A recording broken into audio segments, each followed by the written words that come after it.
नानी दमन jetty इथे मी आता उभा आहे आणि याचं सुंदर असं हे बोटी आहेत आणि ह्या बोटीमध्ये बघा कामगार लोक मशीनमध्ये बर्फ टाकून त्याचे तुकडे करत आहेत, म्हणजे बारीक करत आहेत आणि सुंदर असं हे बघा बोटीचं दृश्य.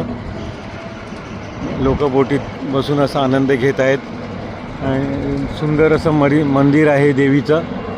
त्या ठिकाणाला जरूर आपण कधी आला वापी साईडला नानी दमनला तर इथे या आणि असा आपण आनंद घेत राहा.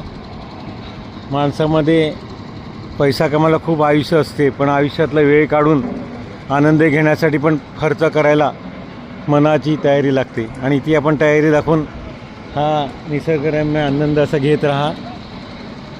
आपण बघू शकता असा हा सुंदर असा परिसर आहे. मी आणि माझी फॅमिली इथे जुरेन तसेच रेश्मा कन्वीर इथे आनंद घेण्यासाठी आलेले आहेत.